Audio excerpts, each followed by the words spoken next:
बिस्मिल्लाहिर्रहमानिर्रहीम। अस्सलाम वालेकुम एवरीवन। आज हम लोग स्टार्ट करेंगे क्लास 9 की मैथ्स का चैप्टर नंबर 1।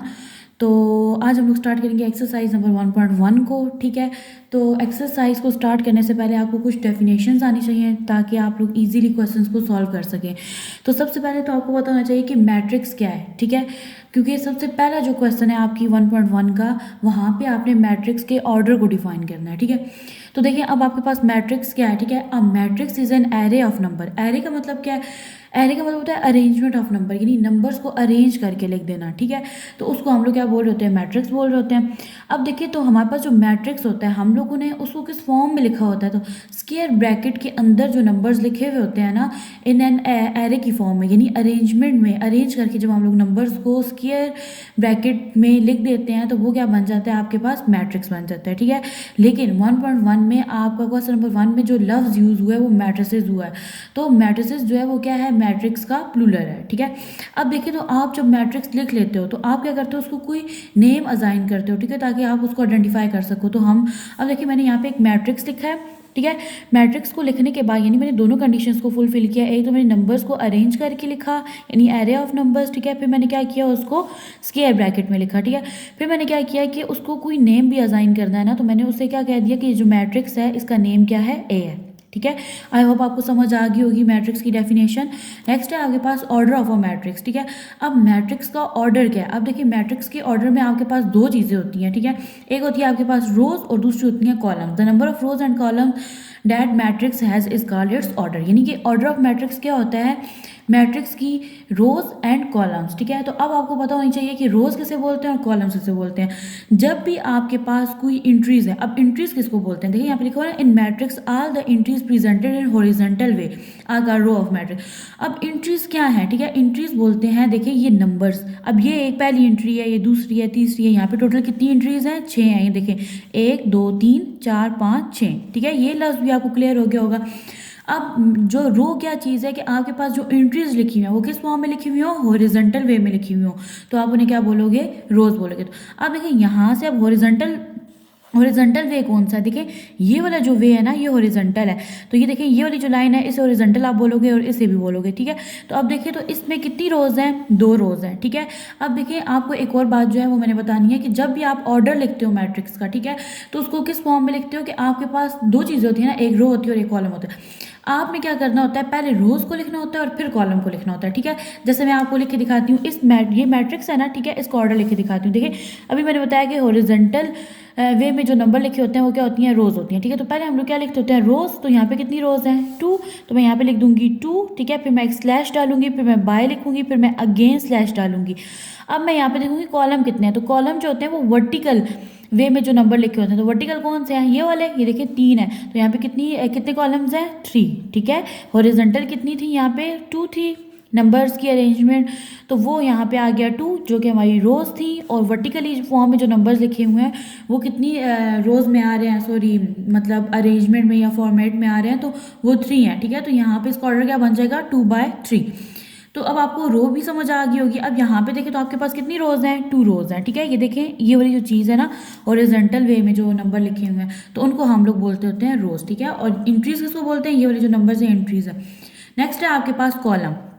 अब हम लोग क्या करते हैं कि कॉलम में किस नंबर को कॉलम कहते हैं? यानी अगर आपके पास कोई नंबर जो है वर्टिकल फॉर्म में लिखा हुआ है, देखिए ये वर्टिकल फॉर्म है, तो इस वाली चीज़ को हम लोग क्या बोल रहे होते हैं? कॉलम बोल रहे होते हैं। तो अब देखिए इसी मैट्रिक्स को अगर देखें तो यहाँ पे कितने कॉलम्स हैं? यहाँ पे 3 कॉलम्स। देखिए कॉलम 1, कॉलम 2, कॉलम 3। ठीक है, तो अगर मैं अब इस पूरे को ऑर्डर लिखूँ तो क्या ऑर्डर बन जाएगा? 2/3, क्योंकि हम लोग रोज को पहले लिखते हैं और कॉलम्स को बाद में। तो रोज कितनी है? 2 और कॉलम्स कितने हैं? 3। चलें एक और एग्जांपल को देख लेते हैं। देखिए यहाँ पे आपके पास एक मैट्रिक्स लिखा हुआ है, उसको हम लोगों ने क्या नेम दिया हुआ है? ए का नेम दिया हुआ है। ठीक है, अब हम लोगों ने अभी पढ़ा है कि हॉरिजॉन्टल वे में अगर आपके पास कुछ नंबर्स या एंट्रीज लिखी हुई हैं तो वो आपके पास क्या होती हैं? वो रोज होती हैं। और वर्टिकल फॉर्म में जो नंबर्स लिखे हुए होते हैं वो आपके पास होते हैं कॉलम। तो ऑर्डर ऑफ मैट्रिक्स में हम लोग पहले रोज को लिखते हैं और फिर कॉलम को लिखते हैं। ठीक है, तो अब यहाँ पे देखें तो आपके पास कितनी रोज हैं? 3 रोज हैं। ये 1 है, ये 2 है, ये 3 है। तो मैं यहाँ पे पहले क्या लिख दूंगी? 3, फिर मैं डाल दूंगी एक स्लैश, फिर बाय, फिर स्लैश। अब देखिए तो वर्टिकल फॉर्म में कितने नंबर्स लिखे हुए हैं? ठीक है, ये देखिए 1 2 3, तो यहाँ पे क्या आ जाएगा, आपकी क्या है 3 कॉलम्स हैं, तो यहाँ पे ऑर्डर क्या बन जाएगा 3/3। देखें ये तो यहाँ तक आपका एक्सरसाइज 1.1 का पहले क्वेश्चन का आर्टिकल कवर हो गया, ठीक है। अब देखिए नेक्स्ट है आपके पास इक्वल मैट्रिसेस, ठीक है, जो कि क्वेश्चन नंबर 2 में पूछा गया आपसे। तो पहले मैं डिफाइन कर देती हूँ, देन मैं सॉल्व कर दूंगी क्वेश्चन। यहाँ पे लिखा हुआ है इक्वल मैट्रिसेस। देखिए आपके पास दो मैट्रिक्स हैं, चलिए लेट कर लेंगे, आपके पास दो मैट्रिक्स हैं, एक ए है दूसरा बी है। अब ये दोनों टू जो मैट्रिसेस हैं ये कब इक्वल होंगे, जब ए जो है वो इक्वल होगा बी के और बी इक्वल होगा ए के, यानी दोनों को आपस में क्या होना चाहिए, इक्वल होना चाहिए। ये कंडीशन तो होगी। अब ये बात तो होगी, ये इसकी डेफिनेशन होगी, ठीक है। अब इसमें दो कंडीशंस हैं। कंडीशन में वो क्या कह रहा है, कहता है कि सबसे पहले तो उसका ऑर्डर इक्वल होना चाहिए, ऑर्डर ऑफ ए इक्वल होना चाहिए ऑर्डर ऑफ बी के, यानी कि numbers of rows and numbers of column A के इक्वल होने चाहिए numbers of rows and columns B के, ठीक है, ये बात हो गई। अब दूसरा क्या है, there corresponding entries are equal. Entries मैंने आपको आगे भी बताया था कि आपके पास अगर एक ब्रैकेट है, यानी ये स्क्वायर ब्रैकेट है, इसके अंदर जो लिखे हुए नंबर्स है ना, इन्हें हम लोग एंट्रीज बोलते हैं। अब इसकी दूसरी कंडीशन ये थी कि यहाँ पे हमारे पास एंट्रीज भी इक्वल होनी चाहिए, ठीक है, यानी कि अगर यहाँ पे 1 है तो यहाँ पे भी 1 होना चाहिए, यहाँ -4 है तो यहाँ -4 होना चाहिए। तो चले अब ये तो सॉल्व फॉर्म में है ना, यानी यहाँ पे हमें कोई कैलकुलेशन नहीं करनी पड़ेगी, ठीक है, लेकिन यहाँ तो करनी पड़ेगी। यहाँ पे मैं जरा करके दिखाती हूँ आपको, जैसे मेरे पास बी था ना, तो ये देखें 1 और -4 तो एज इट इज आ जाएगा, ठीक है। 2 में 1 प्लस करो तो मेरे पास क्या बन जाता है 3, और 4 में से 2 निकालो तो 2 आ जाता है, ठीक है। तो देखें अब इन दोनों की ना ऑर्डर भी सेम है और एंट्रीज भी सेम है, यानी यहाँ पे 1 है, 1 -4, ये सारी एंट्रीज भी इसकी सेम है। तो अब देखिए हमारे पास क्या है, हमारे पास जो मैट्रिक्स ए है वो इक्वल है मैट्रिक्स बी के। आई होप आपको समझ आ गई होगी इक्वल मैट्रिसेस की भी डेफिनेशन। चलें जी, अब आर्टिकल तो हमारा हो गया कवर। अब हम लोग करेंगे एक्सरसाइज 1.1 का क्वेश्चन नंबर 1। तो यहाँ पे क्या है, find the order of the following matrices, ठीक है। तो अभी हम लोगों ने पढ़ा है कि ऑर्डर क्या होता है, ऑर्डर में दो चीज़ें होती हैं, फर्स्टली रोज होती हैं और फिर कॉलम्स होते हैं। रोज होती हैं वो आपके पास हॉरिजॉन्टल फॉर्म में नंबर्स लिखे होते हैं और कॉलम्स में आपके पास वर्टिकल फॉर्म में, ठीक है। तो देखिए जी, सबसे पहले आपके पास एक मैट्रिक्स है जिसका नेम ए है। यहाँ पे आपने बताना है इसका ऑर्डर लिखना है, ठीक है। सबसे पहले हम लोग क्या लिखते हैं, रोज। तो यहाँ पे कितनी रोज हैं, 2 रोज है ना, यहाँ पे मैं लिख देती हूँ 2 रोज हैं। तो सबसे पहले मैं लिख दूंगी 2, फिर स्लैश डाल के फिर बाय, ये इसकी फॉर्म होती है लिखने की। अब देखिए कॉलम्स कितने हैं, वर्टिकली देखें तो ये देखिए 1 2, तो यहाँ पे कितने कॉलम्स हो गए 2, तो ये आपका क्या है आंसर। नेक्स्ट है आपके पास बी मैट्रिक्स, ठीक है। सबसे पहले आप देखें जी रोज कितनी है, देखिए 1 2, यानी कि हॉरिजॉन्टल फॉर्म में, तो यहाँ पे क्या आ गया 2 स्लैश बाय। अब आपने फिर स्लैश डालनी है और यहाँ पे देखना है कॉलम्स कितने, तो देखिए कितने कॉलम्स हैं 1 2, यानी कि वर्टिकल फॉर्म में जो नंबर्स लिखे हुए हैं तो 2 हैं। तो ये देखें 2/2 का क्या बन गया, आपका आंसर बन गया और यही आपका ऑर्डर है। अब थर्ड देखें तो यहाँ पे सी है मैट्रिक्स, ठीक है। तो यहाँ पे आपने सबसे पहले क्या देखना है कि इसकी रोज कितनी है, तो देखिए कितनी रोज हैं 1 है, ठीक है। तो लिख लो जी यहाँ पे 1 स्लैश बाय, फिर स्लैश आ गया। अब यहाँ पे कॉलम्स देखें, यानी जो वर्टिकल फॉर्म में लिखे, बेशक एक ही एंट्री लिखी हुई हो, तो ये देखें ये 1 है और ये 2 है, तो यहाँ पे कितने कॉलम्स आ गए 2, इसका ऑर्डर बन गया 1/2, ठीक है। अब डी वाले मैट्रिक्स पे आए तो यहाँ पे देखिए कितनी रोज हैं 1 2 3, तो यहाँ पे सबसे पहले हम लोग लिख देंगे 3 स्लैश बाय स्लैश। अब देखिए तो कॉलम्स कितने हैं, तो वर्टिकल फॉर्म में सिर्फ एक ही इस तरह से नंबर्स लिखे हुए हैं ना, तो यहाँ पे क्या आ जाएगा 1, तो इसका ऑर्डर क्या बन गया 3/1। मैट्रिक्स ई है आपके पास, देखें जी यहाँ पे कितनी रोज हैं 3 रोज हैं, तो हम लोग लिख लेंगे 3 स्लैश बाय। अब कॉलम्स देखें तो ये देखिए 1 2, तो यहाँ पे क्या आ जाएगा स्लैश 2, ये आपका क्या है ऑर्डर है 3/2। यहाँ पे देखिए तो कितनी रोज हैं 1, कॉलम्स कितने हैं 1, तो क्या यहाँ पे क्या आ जाएगा 1/1। देखिए यहाँ पे हॉरिजॉन्टली 1 है ना, ठीक है, यहाँ पे एक रो है और वर्टिकली भी एक कॉलम है, तो यहाँ पे क्या ऑर्डर आ जाएगा 1/1। अब यहाँ पे देखिए तो आपके पास कितनी रोज हैं 3 रोज हैं, 3 आ गया स्लैश बाय 3, सॉरी स्लैश। अब देखिए यहाँ पे कॉलम्स कितने हैं 1 2 3, तो यहाँ पे क्या आ जाएगा 3, ऑर्डर क्या बन गया 3/3। अब एच वाले मैट्रिक्स को देखिए तो यहाँ पे सबसे पहले आपके पास कितनी रोज हैं 1 2, तो यहाँ पे मैंने क्या लिख दिया 2 स्लैश बाय स्लैश। अब देखिए कॉलम 1 2 3, तो ये इसका ऑर्डर क्या बन गया 2/3। अब यहाँ पे मैंने क्वेश्चन लिखा है और इसके मैट्रिक्स को अगले पेज पे लिखा है। तो देखिए आपके पास क्वेश्चन नंबर 2 है, which of the following matrices are equal. तो इक्वल मैट्रिसेस की आपने डेफिनेशन पढ़ी है ना, कि अगर दो मैट्रिक्स हैं तो उनकी जो ऑर्डर है वो भी इक्वल होना चाहिए, उनकी क्रॉसपॉन्डिंग एंट्रीज भी इक्वल होनी चाहिए। तो चले अब हम लोग क्वेश्चन को सॉल्व करते हैं। अब आपके पास A to J यानी अल्फ़ाबेट में आपके पास A to J मैट्रिक्स लिखे हुए हैं। आपने क्या करना है, इनमें से ना इक्वल मैट्रिसेस को इकट्ठा लिखना है, ठीक है। तो सबसे पहले मैट्रिक्स A को देखते हैं। देखिए अब आपके पास A है ना, तो इसमें क्या है, एंट्री सबसे पहले देखें तो 3 है, ठीक है। तो यहाँ पे आपके पास एक रो है और एक कॉलम है, ठीक है। तो अब ऐसा कौन सा मैट्रिक्स है जिसकी एक रो है और एक कॉलम है?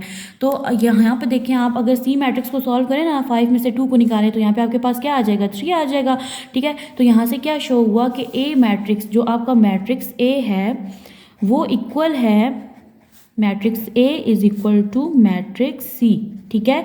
क्यों इक्वल है? क्योंकि इसकी इंट्रीज भी इक्वल है, ठीक है, और इसका ऑर्डर भी इक्वल है अकॉर्डिंग टू डेफिनेशन जो हम लोगों ने लेक्चर के स्टार्ट में पढ़ी थी।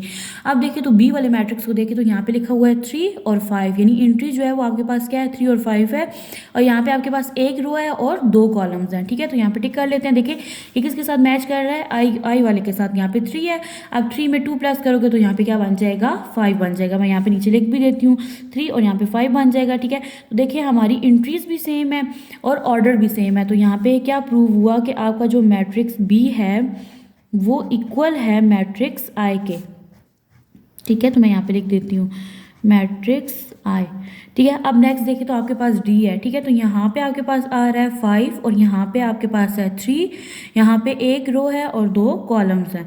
तो अब ऐसा कौन सा है जो इसके साथ मैच करता है, 3 और 5 पहले आना चाहिए और फिर आना चाहिए 3। तो ऐसा तो कोई मैट्रिक्स नहीं है, तो ये किसी के साथ मैच नहीं करता। अब नेक्स्ट देखिए तो आपके पास है मैट्रिक्स ई, ठीक है। तो जो मैट्रिक्स ई है यहाँ पे आपके पास आ रहा है 4 6 0 2, ठीक है। तो ये देखिए 4 6 0 2, तो ये किसके साथ मैच कर रहा है, मैट्रिक्स ई जो है ये इक्वल है matrix E is equal to matrix H, ठीक है। तो इस तरह से ये दोनों सॉल्व हो गए क्योंकि इनका ऑर्डर भी सेम था और इनका जो एंट्रीज थी वो भी सेम थी। अब यहाँ पे देखिए तो एफ वाला जो मैट्रिक्स है यहाँ पे नंबर है आपके पास 2 और यहाँ पे है 6। तो देखें जी वाले को अगर सॉल्व करें तो 3 में से 1 जब जाएगा तो यहाँ पे क्या आ जाएगा 2 और 3 में 3 प्लस करें तो 6, ठीक है। और यहाँ पे भी इसकी 2 रोज हैं और एक कॉलम है, इसकी भी 2 रोज और एक कॉलम है। तो इससे क्या प्रूव हुआ, आपका जो मैट्रिक्स एफ है, मैट्रिक्स एफ जो है ये इक्वल किसके है, matrix F is equal to matrix G. अब नेक्स्ट देखिए तो आपके पास क्या रह गया, सिर्फ जे रह गया है।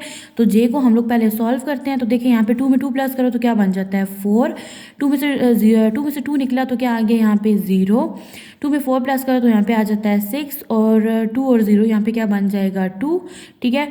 तो अब देखिए तो ये वाला जो मैट्रिक्स है ये किसके साथ मैच करता है, तो ये मैच कर रहा है जाके, ये किसके इक्वल है, मैट्रिक्स ई के। तो इसका मतलब है कि आपके पास मैट्रिक्स ई, मैट्रिक्स एच और मैट्रिक्स जे जो हैं ये तीनों आपस में एक दूसरे के इक्वल है। नेक्स्ट है आपके पास question number 3, find the values of A B C and D. तो यहाँ पे आपके पास A B C and D जो है ये क्या है, वेरिएबल्स हैं, ठीक है। Which satisfy the matrix equation, ठीक है। तो आपने क्या करना है, यहाँ पे आपके पास 4 वेरिएबल्स हैं A B C and D. आपने क्या करनी है, इनकी वैल्यूज को फाइंड आउट करनी है। देखिए यहाँ पे आपके पास 2 मैट्रिक्स हैं, आप लोग क्या करो, इज इक्वल है दरमियान में, यानी आप लोग ये फर्स्ट वैल्यू है यहाँ पे इसकी, ये फर्स्ट है, ये सेकंड, थर्ड, फोर्थ, आप क्या करो, इस पहली वैल्यू को इसके इक्वल कर लो, ठीक है। इससे कंपेयरिंग करके ना इनके वेरिएबल्स की वैल्यूज को फाइंड आउट कर लो। चलिए मैं कंपेयरिंग करती हूँ। जैसे मेरे पास a प्लस सी है ना, तो मैं इसको इक्वल कर दूंगी इस पहली एंट्री के 0 के, तो ये मेरे पास पहली इक्वेशन बन गई। दूसरी इक्वेशन मेरे पास बनेगी a plus 2b is equal to -7, तो ये मेरे पास सेकंड इक्वेशन है। ये देखें ये इसके इक्वल मैंने किया है c-1 इज इक्वल टू 3, ये देखें ये वाली, तो इसको मैंने इक्वल किया है थर्ड इक्वेशन के। अगला है आपके पास 4d-6 is equal to 2d, तो मैंने इसको इक्वल किया है इक्वेशन नंबर 4, मैंने इसको बना दिया। अब देखो तो सबसे पहले ऐसी कौन सी इक्वेशन है जिससे किसी वेरिएबल की वैल्यू इजीली निकल सकती है, तो ये देखें फ्रॉम इक्वेशन 3 को अगर देखें, from equation 3 we can get the value of C, ठीक है। सी की वैल्यू जो है वो इजीली फाइंड आउट हो सकती है। तो मैं इक्वेशन 3 लिख लेती हूँ, ये क्या है, c-1 इज इक्वल टू 3। तो अगले स्टेप में क्या करूँगी, सी यहीं रहेगा क्योंकि ये वेरिएबल है। कांस्टेंट नंबर जो है इज इक्वल के दूसरी साइड यानी लेफ्ट साइड पे मूव कर जाएगा, तो ये बन जाएगा आपके पास 3 + 1, तो सी की वैल्यू जो है ये क्या आ जाएगी, 4 आ जाएगी। ठीक है, अब मैं क्या करूँगी, अगर मैं सी की वैल्यू जो है ये मैं इक्वेशन 1 में पुट करूँ तो मेरे पास ए की वैल्यू आ जाएगी। तो मैं यहाँ पे लिख देती हूँ पुट इन इक्वेशन 1। ठीक है, तो इक्वेशन 1 है आपके पास a + c = 0। तो यहाँ पे देखिए तो c की वैल्यू क्या है हमारे पास 4 है = 0। तो अब a को हम लोग इधर ही रखेंगे, जो 4 है ये राइट साइड पे चला जाएगा, वहाँ जाके इसका साइन चेंज हो जाएगा। आपको पता ही है मैथ में चेंज हो जाता है, यानी यहाँ पे प्लस था तो इज इक्वल के दूसरी साइड पे जाके इसका साइन जो है वो चेंज हो जाता है। तो जब ये राइट साइड पे आएगा तो ये क्या बन जाएगा, a = -4। तो ये हमारे पास किसकी वैल्यू आ गई, a की वैल्यू आ गई। अब देखिए फ्रॉम इक्वेशन 4, यानी इक्वेशन 4 को अगर आप देखें तो we can get the value of D, we can यहाँ पे लिखने can get the value of D. ठीक है, तो यहाँ पे मैं इक्वेशन 4 लिख लेती हूँ, मेरे पास इक्वेशन 4 है 4d - 6 = 2d। तो यहाँ पे आप देखें अगर, तो मैं यहाँ पे -6 को दूसरी साइड पे ले जाऊंगी यानी राइट साइड पे, तो ये हो जाएगा -6 और ये वाली जो चीज़ है ये मूव होके इस साइड पे आ जाएगी, तो दोनों वेरिएबल्स जो हैं वो एक साइड पे हो जाएंगे। अब देखिए 4d है ना, जब 4d में से 2d निकालेंगे तो हमारे पास क्या रह जाएगा, 2d। ठीक है, और यहाँ पे क्या है मेरे पास -6, सॉरी यहाँ पे क्या बन जाएगा, +6 बन जाएगा क्योंकि ये इससे साइन चेंज कर लिया ना। अब ये था 4d, तो ये जो 2d था ये जब उधर से इधर आया तो ये किस में हो गया था, माइनस में हो गया था। ठीक है, ये मैंने अगेन लिख दिया। चलें 4d में से जब हम लोग 2d निकालेंगे तो यहाँ पे क्या रह जाएगा, 2d, और यहाँ पे हमारे पास है 6। आपको पता है हम लोग सिर्फ वेरिएबल को यहीं रहने देते हैं, इसके साथ जो नंबर है यहाँ पे मल्टीप्लाई हो रहा है, इज इक्वल की दूसरी साइड यानी राइट साइड पे जब ये जाएगा तो ये क्या हो जाएगा, डिवाइड हो जाएगा, ये बन जाएगा 6/2। ये देखें 2 1s are 2, 2 3s are 6। तो यहाँ पे मेरे पास d की वैल्यू क्या आ गई, 3 आ गई। ठीक है, अब देखिए तो हमारे पास b की वैल्यू जो है वो फाइंड आउट हम लोगों ने अभी तक नहीं की। अगर मैं इक्वेशन 2 फ्रॉम इक्वेशन 2 यहाँ पे लिखते हैं जी, फ्रॉम इक्वेशन 2, यहाँ पे इक्वेशन 2 से पुट वैल्यू ऑफ a। ठीक है, अब देखें इक्वेशन 2 है ना, अगर यहाँ पे मैं a की वैल्यू को पुट कर दूँ तो यहाँ से मैं b की वैल्यू इजीली फाइंड आउट कर सकती हूँ। अब देखिए यहाँ पे मैंने लिख लिया इक्वेशन 2, तो यहाँ पे अगर मैं a की वैल्यू पुट करूँ ना तो मेरे पास b की वैल्यू आ जाएगी इजीली। तो a की वैल्यू जो है वो हमारे पास क्या है, -4, जो हम लोगों ने आगे निकाली है वैल्यू, तो a की जगह मैं लिख दूँगी -4 + 2b और is equal to -7 as it is आ जाएगा। अब देखिए 2b को हम लोग यहीं रहने देंगे और -4 को इज इक्वल की दूसरी साइड हम लोग मूव कर लेंगे, तो यहाँ पे ये आ जाएगा -7 और ये -4 था ना, तो ये इधर आके क्या बन जाएगा, +4। ठीक है, अब देखिए 2b एज इट इज़, तो जब हम लोग 7 में से 4 को माइनस करेंगे, क्यों करेंगे, ये देखिए प्लस माइनस क्या होता है, माइनस होता है, तो 7 में से 4 को माइनस करेंगे तो हमारे पास क्या आ जाएगा, 3 आ जाएगा। अब देखिए साइन, तो बड़ी वैल्यू के साथ माइनस का साइन है ना, तो यहाँ पे भी क्या आ जाएगा, माइनस आ जाएगा। आपको पता है वेरिएबल्स को हम लोग यहीं रहने देते हैं और जो दूसरा कॉन्स्टेंट नंबर होता है वो इज इक्वल की दूसरी साइड मूव हो जाता है, तो यहाँ पे हमारे पास आ जाएगा -3/2। ठीक है, अब देखिए तो आप इसको फर्दर सॉल्व नहीं कर सकते। ठीक है, ये है कि आप इसको डिवाइड कर सकते हैं, तो डिवाइड अगर करो तो 3 अंदर चला जाएगा, 2/2 1 2 हो जाता है, यहाँ पे 1 है और यहाँ पे पॉइंट लग जाएगा और यहाँ पे आ जाएगा जी 0 2 5 10, तो यहाँ पे आंसर आ जाएगा -b जो है वो हमारे पास आ जाएगा -1.5। इस तरह से भी आप इसको लिख सकते हैं।